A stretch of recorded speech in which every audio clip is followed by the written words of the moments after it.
Un homme peut-il tomber enceinte? La question, dans notre monde moderne, sonne comme le début d'une blague, un paradoxe biologique, une impossibilité qui défie chaque fibre de ce que nous avons appris sur la vie et la nature humaine. Nos livres de science, notre logique froide et calculatrice, notre expérience collective de millénaires crient à l'unisson assourdissant « Non, un homme ne possède pas d'utérus, le berceau de la vie. Il ne possède pas la symphonie hormonale, l'architecture biologique complexe et divine conçue pour générer une nouvelle âme en son sein. Mais, et si je vous disais que la science, avec toute sa certitude, se heurte parfois à un mur? Et si je vous disais que, dans les profondeurs verdoyantes du continent africain, dans un village où les traditions anciennes respirent encore avec la force des vents de la savane et où le monde des esprits s'entrelace avec celui des vivants, dans une danse invisible, un homme a non seulement défié cette certitude, mais il l'a fait voler en éclats. Un homme est non seulement tombé enceinte, mais ce qui est né de lui a laissé les médecins, les héros de la logique et du scepticisme, absolument, irrévocablement, sans voix. Ce n'est pas une légende chuchotée au coin du feu pour effrayer les enfants. C'est l'histoire de Kofi, le piroguier, un homme dont la force était chantée dans les chansons et dont le destin est devenu l'un des plus grands et des plus profonds mystères de son peuple. Alors, préparez-vous, installez-vous confortablement. Car le voyage que nous nous apprêtons à entreprendre va ébranler vos convictions les plus profondes et vous montrer que le continent africain, notre mère à tous, garde encore en son sein des secrets que la science moderne n'ose même pas rêver de déchiffrer. Notre chronique se déroule dans un lieu que le temps semble avoir traité avec douceur, un village niché sur les rives d'un fleuve sinueux et puissant en Afrique de l'Ouest, un lieu nommé Omi-Ilé, qui dans la langue ancienne de ses fondateurs signifie « la maison de l'eau ».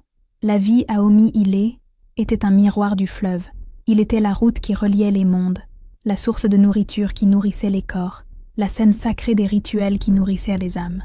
Et le maître incontesté de ce fleuve, l'homme qui le connaissait comme sa propre peau, qui comprenait ses courants comme les pensées dans son esprit, était Kofi. Kofi n'était pas un homme ordinaire, il était une force de la nature, grand, avec des épaules larges comme la base d'un baobab et des muscles qui semblaient sculptés dans de l'acajou poli, résultat d'une vie entière d'efforts, à ramer sur sa pirogue contre les fureurs et les caprices du grand fleuve. Son rire était comme le tonnerre lointain qui annonce une bonne pluie fertile, et son orgueil, son orgueil était aussi vaste et profond que le fleuve lui-même. Il était le meilleur piroguier, le meilleur pêcheur, et il tenait absolument à ce que tout le monde le sache et le reconnaisse. Sa pirogue, qu'il avait lui-même sculptée à partir d'un unique et massif tronc d'acacia, était une extension de son corps, la plus rapide, la plus stable, la plus enviée. Aucun poisson n'était assez rusé pour échapper à ses filets habilement lancés. Aucun courant n'était assez traître pour renverser son embarcation légendaire. Il était marié à Adama, une femme dont la gentillesse et la sagesse étaient le contrepoint parfait, l'encre de l'impétuosité de Kofi. Ensemble, ils étaient un pilier de la communauté, respecté et admiré. Mais l'orgueil, comme le disent par les anciens, est une graine dangereuse. Si on l'arrose avec l'eau de l'arrogance, elle peut germer et produire des fruits amers et vénéneux. Et l'orgueil de Kofi était sur le point de recevoir une inondation. Tout a commencé, comme tant de tragédies, par une étincelle de vanité. Un jeune piroguier d'un village voisin, un garçon ambitieux nommé Bamidel, commençait à se faire un nom. Des murmures voyageaient avec le vent, de marché en marché, disant que sa nouvelle pirogue, plus élégante et moderne, était presque aussi rapide que celle de Kofi. La simple suggestion d'une compétition, d'être comparé, blessa l'ego de Kofi comme une lance empoisonnée. Il ne pouvait accepter l'idée d'être le deuxième meilleur en quoi que ce soit. L'humiliation potentielle le rongeait de l'intérieur. Il décida, dans sa fureur silencieuse, qu'il lui fallait une nouvelle pirogue, mais pas n'importe laquelle. Il construirait une embarcation qui ne serait pas seulement la plus rapide, mais une œuvre d'art flottante, une légende qui ferait taire tous les murmures et réaffirmerait sa domination pour toujours. Pour un tel exploit, il lui fallait le meilleur bois, et le meilleur bois, le plus sacré, le plus dur et le plus résistant, provenait de l'arbre Iroko, qui se dressait, solitaire et majestueux, au cœur de la forêt interdite. L'Iroko n'était pas un arbre ordinaire. Il était considéré comme un être vivant, la demeure de puissants esprits ancestraux, un portail entre le monde physique et le monde spirituel. Abattre un Iroko était un sacrilège terrible, un acte qui exigeait des rituels complexes, des offrandes de sang et de miel, et la permission expresse des anciens et des esprits de la forêt eux-mêmes. Couper ne serait-ce qu'une branche sans le respect dû, c'était inviter le malheur dans sa maison et dans son âme. Adama, avec l'intuition que seules les femmes qui aiment possèdent, le supplia. « Kofi, mon amour, ne fais pas ça. Le fleuve t'a déjà tout donné. Ta pirogue est forte. Ton nom est respecté dans 10 villages. N'offense pas les esprits par vanité. C'est un prix trop élevé pour un bateau. » Les anciens du village, des hommes aux cheveux blancs et à la peau ridée comme l'écorce d'un vieil arbre, l'avertirent avec sévérité. « La forêt a des règles plus anciennes que notre village, Kofi. L'esprit de l'Iroko est puissant et ne pardonne pas le manque de respect. Il y a d'autres arbres. Ne touche pas au sacré. » Mais Kofi, aveugle et sourd par l'orgueil blessé, se moqua d'eux. « Des esprits » railla-t-il, sa voix résonnant d'arrogance. « Je suis l'esprit du fleuve. Mes bras sont plus forts que n'importe quelle malédiction qu'un arbre puisse lancer. Ce n'est que du bois, et j'aurai le meilleur bois. » Et c'est ainsi qu'à l'aube d'une matinée froide et brumeuse, alors que le village dormait, il aiguisa sa plus lourde hache et, comme un voleur dans la nuit, s'enfonça dans la forêt interdite. Il n'eut pas le courage d'abattre l'arbre entier, car même lui, dans son arrogance, sentit un frisson de peur primale sous l'ombre imposante de l'Iroko. Mais il fit quelque chose de presque aussi grave. D'un geste rapide, précis et brutal, il attaqua et coupa l'une des branches les plus épaisses et les plus anciennes de l'arbre. Une branche qui s'étendait vers le ciel comme un bras suppliant. Le bois était parfait, dense et veiné de motifs qui semblaient raconter des histoires. Alors qu'il traînait la lourde branche hors de la forêt, haletant et triomphant, il ne remarqua pas le silence surnaturel qui s'était abattu autour de lui. Les oiseaux s'étaient tus, les singes s'étaient tus, le vent cessa soudainement. C'était comme si la forêt elle-même, en état de choc, retenait son souffle, témoin de la profanation. Kofi passa les semaines suivantes dans une frénésie de création, complètement obsédé, à sculpter sa nouvelle pirogue. Et c'était, en effet, un chef-d'œuvre, longue, lisse, avec la proue sculptée en forme de tête de crocodile. Mais alors que son chef-d'œuvre prenait forme, quelque chose d'étrange commença à se produire dans son corps. D'abord, ce fut une subtile sensation de gonflement dans le ventre. Il accusa la bière de palme, la nourriture lourde d'Adama, mais le gonflement ne passait pas. Au contraire, il augmentait de jour en jour. Son ventre, autrefois plat et dur comme une roche de granit, commença à s'arrondir, à devenir mou au toucher, proéminent. Il se sentait perpétuellement fatigué, une fatigue profonde qui ne venait pas du travail physique, mais de l'intérieur. Un épuisement qui semblait drainer son énergie vitale à la racine. Adama fut la première à le remarquer vraiment. Une nuit, alors qu'ils étaient allongés sur leur natte, elle posa doucement la main sur son ventre et sentit quelque chose. Un léger frémissement, un mouvement subtil et indubitable, comme un poisson qui se débat dans les profondeurs d'un lac. « Kofi » murmura-t-elle, et la peur glaça sa voix, transformant son nom en une prière terrifiée. « Qu'est-ce que c'est » Il repoussa brusquement sa main, la honte et une peur primale se livrant une bataille féroce en lui. « Ce n'est rien, c'est juste une indigestion. Laisse-moi tranquille. » Mais ce n'était pas une indigestion. Le ventre de Kofi continua de grossir, inexorablement. En quelques semaines, il ressemblait au ventre d'une femme au 4e ou 5e mois de grossesse. Il tenta de cacher son état honteux, portant des tuniques plus larges, évitant de sortir de chez lui pendant la journée. Mais le secret était trop grand, littéralement et métaphoriquement, pour être contenu. Le village commença à s'en rendre compte. Les chuchotements commencèrent, d'abord dans l'ombre, dans les coins du marché, puis ouvertement, suivis de rires cruels. Les enfants, avec leur honnêteté brutale, s'arrêtèrent de jouer et le montrèrent du doigt quand il passait. Les femmes le regardaient avec un mélange de pitié, de dégoût et d'horreur. Les hommes, ses anciens compagnons de boisson et de travail, détournèrent le regard, certains riant avec mépris, d'autres secouant la tête avec une crainte superstitieuse. De héros du village, Kofi devint une aberration, un monstre, un spectacle grotesque, le plus fort piroguier de tous les fleuves, maintenant ridiculisé et appelé dans son dos l'homme enceint. Sa nouvelle et magnifique pirogue, l'objet de son orgueil fatal, gisait intacte et oublié au bord du fleuve. Comment pouvait-il ramer, avec ce ventre proéminent et la honte qui pesait plus lourd que n'importe quelle charge qu'il ait jamais transportée? L'orgueil qui l'avait poussé à profaner l'Iroko était maintenant la source de sa torture quotidienne, un rappel constant de sa transgression. Adama, le cœur brisé mais déterminé à trouver un remède, l'emmena chez le guérisseur du village, un vieil homme sage qui connaissait les secrets de toutes les herbes et racines de la région. Le guérisseur l'examina longuement et en silence. Il palpa le ventre ferme et rond, l'écouta avec un coquillage, et secoua la tête, la confusion obscurcissant ses yeux expérimentés. « Ce n'est pas de l'eau dans le ventre, dit-il d'une voix grave. Ce n'est pas une tumeur comme celle que j'ai déjà vue. Les herbes pour le gonflement et pour chasser les mauvais vents n'ont aucun effet. Kofi, ce que tu portes, ce n'est pas une maladie du corps, c'est une maladie de l'âme. » Le désespoir s'approfondit comme un puits sombre dans l'âme de Kofi. Il commença à être tourmenté par des cauchemars vifs. Dans ses rêves, il était de retour dans la forêt sombre, et l'arbre Iroko pleurait une sève rouge comme du sang de la blessure qu'il avait faite. Il entendait des chuchotements dans le vent, des voix indistinctes qui semblaient venir de l'intérieur de son propre ventre. Et le mouvement à l'intérieur de lui était plus fort maintenant, plus défini. Ce n'était plus un frémissement, mais des coups de pied et des retournements. Parfois, il se réveillait au milieu de la nuit, trempé de sueur froide, avec la sensation claire et terrifiante qu'il n'était pas seul dans son propre corps. Quelque chose vivait en lui, quelque chose grandissait. Finalement, dépouillé de son orgueil, humilié et sans autre option, Kofi et Adama allèrent voir le Babalawo, le grand prêtre du village, un homme si vieux que les légendes disaient qu'il se souvenait de la fondation d'Omiilé. Le Babalawo n'eut pas besoin d'examen physique, il regarda simplement Kofi droit dans les yeux, puis son ventre proéminent, et son visage devint un masque de sévérité et de sagesse ancienne. Il prit ses coris sacrés, les ikines, et les jeta sur le sol en terre battue.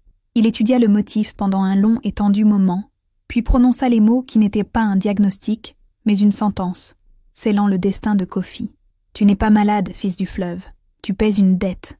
Quand tu as coupé la branche de l'Iroko le cœur rempli d'arrogance, tu n'as pas seulement volé du bois, tu as blessé un être sacré, et dans ta profanation, tu as ouvert un portail qui aurait dû rester fermé. L'esprit de l'arbre, furieux de la violation, a planté une graine en toi, une graine de sa propre essence. Tu ne portes pas un enfant de chair et de sang, tu es en train de gester un esprit de la forêt. » Un silence lourd et dense tomba sur la hutte, si épais qu'il semblait étouffant. Kofi sentit le sol disparaître sous ses pieds. « Gester un esprit ?» balbutia-t-il, la voix n'étant qu'un filet tremblant. « Mais comment? Qu'est-ce qui va m'arriver? Est-ce que ça va me tuer ?»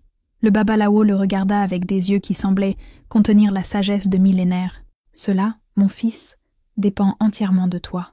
L'esprit grandit et se nourrit de ton énergie.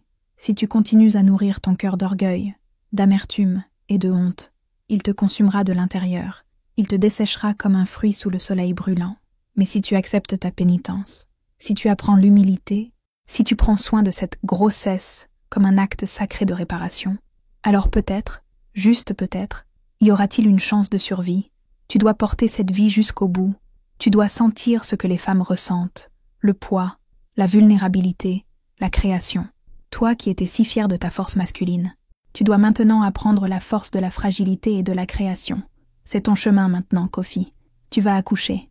La révélation fut un coup dévastateur, mais aussi, d'une manière étrange et paradoxale, libératrice. Il y avait maintenant un nom pour son tourment. Ce n'était pas une aberration de la nature, mais une conséquence spirituelle, une justice cosmique. Le voyage de Kofi changea de cap à cet instant. La honte fit place à une acceptation sombre et résignée. Avec le soutien infatigable d'Adama, il commença à traiter son état avec une révérence réticente. Il ne pouvait plus pêcher ni ramer, sa force avait disparu. Alors, il passait ses journées assis à l'ombre de sa hutte, la main posée sur son ventre, sentant la vie étrange qui bougeait et s'agitait à l'intérieur. Il commença à lui parler. Au début, il demandait pardon en chuchotant. Puis, il se mit à raconter des histoires du fleuve, de ses courants et de ses poissons. Il chantait des berceuses que sa mère lui chantait, sa voix rauque d'émotion. Le village, témoin de cette profonde transformation, commença également à changer. La moquerie fit place à une crainte respectueuse. L'histoire se répandit comme un feu de brousse, porté par les marchands et les voyageurs. L'histoire de l'homme qui était tombé enceinte d'un esprit d'arbre. Kofi devint une légende vivante, un testament ambulant du pouvoir du monde spirituel, une leçon incarnée. Les mois s'écoulèrent. Le ventre de Kofi grossit jusqu'à atteindre la taille de celui d'une femme sur le point d'accoucher. Tendu et rond, il ressentait les douleurs dans le dos, les crampes, la pression constante sur ses organes. Il apprit dans sa propre chair ce que les femmes de son village avaient toujours su en silence. Il apprit l'acte de créer, non par la force et la domination, mais par la reddition et le sacrifice. Et son arrogance s'effrita comme du sable emporté par la marée, lavé par des larmes de douleur, de remords et une étrange forme d'amour paternel. Son corps était plus faible que jamais, mais son esprit, paradoxalement, était plus fort, plus profond et plus sage. Et puis, à la 9e pleine lune depuis qu'il avait coupé la branche de l'Iroko, le travail commença. Ce ne fut pas avec des contractions musculaires, mais avec une tempête spirituelle qui engloutit le village. Un vent puissant et hurlant balaya Omi-Ilé, arrachant les toits de chaume et pliant les palmiers. Le fleuve, normalement calme et généreux, devint un tourbillon d'eau sombres et furieuses, se brisant contre les rives. Des éclairs silencieux ébrettent le ciel, sans une goutte de pluie. Kofi criait d'agonie sur sa natte, mais ce n'était pas une douleur purement physique. C'était la douleur de l'âme. Il revivait son crime dans son esprit, encore et encore. Il voyait le visage de l'esprit de l'Iroko, sentait la douleur de la hache dans l'arbre, comme si c'était dans sa propre chair. Il se débattait, possédé par cette force, tandis qu'Adama et le Babalawo chantaient d'anciennes prières pour tenter de calmer la tempête qui faisait rage en lui et à l'extérieur. « Amenez-le au fleuve !» cria le Babalawo par-dessus le vent. Il a offensé la nature et étonné du fleuve, et c'est dans les eaux qu'il doit rendre ce qui lui a été donné. Avec difficulté, quelques hommes courageux portèrent le corps tordu de Kofi, au milieu du vent déchaîné, jusqu'à la rive du fleuve en furie. Ils le placèrent dans l'eau peu profonde, et l'eau froide sembla à la fois choquer et calmer son corps fiévreux. Kofi cambra le dos dans un spasme final et poussa un cri qui n'était pas humain, un son guttural qui était mi-homme, mi-vent, mi-terre. Son ventre se contracta violemment une dernière fois, et puis un silence absolu tomba. La tempête cessa aussi brusquement qu'elle avait commencé. Le fleuve se calma instantanément. Le vent mourut. Dans la quiétude qui s'ensuivit, tous les yeux, écarquillés d'étonnement, étaient fixés sur Kofi.